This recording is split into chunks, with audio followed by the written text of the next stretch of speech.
आज होडल के विश्राम गृह में प्रेस वार्ता के दौरान हरियाणा प्रदेश कांग्रेस कमेटी के प्रवक्ता जितेंद्र चंदेलिया ने कहा कि प्रदेश में भाजपा जजपा के शासन में आए दिन दलित समाज के लोगों पर अत्याचार हो रहे हैं।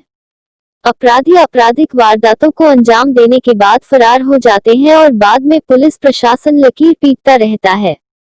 अब प्रदेश के किसी भी नागरिक पर अत्याचार बर्दाश्त नहीं किए जाएंगे। उन्होंने गांव पेंगतू में बच्ची के साथ दुष्कर्म कर हत्या के मामले को जघन्य अपराध बताया और इस मामले में लिप्त दोषियों की शीघ्र गिरफ्तारी व कड़ी सजा देने की मांग की। चंदेलिया ने कहा कि भाजपा जजपा सरकार के शासन में अपराधी खुलेआम वारदातों को अंजाम दे रहे हैं और पुलिस प्रशासन मूक बना रहता है। सरकार हर क्षेत्र में विफल रही है। उन्होंने कहा कि स्थानीय विधायक को इस मामले में मानवता और प्राथमिकता के आधार पर दोषियों को गिरफ्तार कराकर पीड़ित परिवार की आर्थिक मदद करनी चाहिए। उन्होंने कहा कि प्रदेश कांग्रेस अध्यक्षा कुमारी शैलजा ने इस मामले में लिप्त दोषियों के खिलाफ सख्त कार्रवाई किए जाने की मांग की है ताकि कोई और इस प्रकार की घटना को अंजाम न दे सके। उन्होंने कहा कि कांग्रेस पार्टी ने हमेशा अत्याचार के खिलाफ आवाज उठाकर पीड़ितों को न्याय दिलाने का काम किया है। इस अवसर पर चंदेलिया के साथ कांग्रेस एससी मोर्चा के जिला अध्यक्ष सतीश मांडोतिया, यूथ कांग्रेस जिला प्रभारी विशाल वशिष्ठ, दुर्गेश, नरेंद्र कुमार मौजूद थे। बढ़ते जा रहे हैं हरियाणा की भाजपा की और जजपा की सरकार में आपने देखा होगा हरियाणा के अंदर चिड़ी गांव में बाल किशन सरपंच दलित समाज से थे, घर में घुसकर उनकी हत्या कर दी गई। यमुनानगर के अंदर रमन वाल्मीकि जेल के अंदर उनकी हत्या कर दी गई।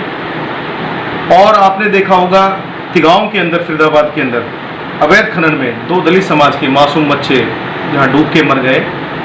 और साहूपुरा गांव में दलित समाज के एक पशु की तरह एक व्यक्ति को परशुराम को पीट कर उसकी हत्या कर दी गई। और अभी बहुत ही मानवता का हनन करने वाला एक मामला जिला पेंगतू गाँव में आया है, जहाँ पर मैंने एसएसपी पलवल से फ़ोन पे बात की है और पीड़ित परिवार को न्याय दिलाने के लिए कहा है। 10 साल की मासूम बच्ची जिसके साथ रेप किया, बलात्कार किया और उसका मर्डर कर दिया, तो बड़ी गंभीर जो अध्यक्षा है कुमारी शैलजा जी।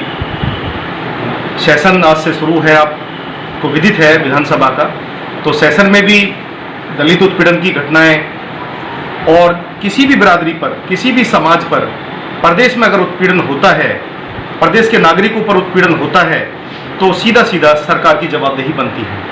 सेशन तो नहीं चल पा रहा। जब चलेगा सेशन की हमने मांग उठाई है। सरकार की एक नीति है, कोरोना हम मानते हैं, कोरोना काल में महामारी में सरकार नहीं चाहती कि सेशन चले, क्योंकि प्रदेश में न्याय देने में सरकार विफल रही है। हर क्षेत्र में सरकार विफल रही है, भाजपा की जजपा की सरकार। और कोरोना वैश्विक महामारी में लोगों के स्वास्थ्य के प्रति भी संवेदनशील नहीं है ये सरकार। और अपराध प्रदेश इस हरियाणा को इस सरकार में बना दिया है। लोगों को सुरक्षा प्रदान करने में भी, न्याय प्रणाली मजबूत करने में भी ये सरकार सक्षम नहीं है। देखिए, मैं ये कहना चाहूँगा कि बात विधायक की नहीं है, बात मंत्री की नहीं है, बात एक मानवता की है। तो उनको भी न्याय की मांग करनी चाहिए। राजनीति से ऊपर एक मानवता होती है, इंसानियत होती है, तो उनका अपना गांव है।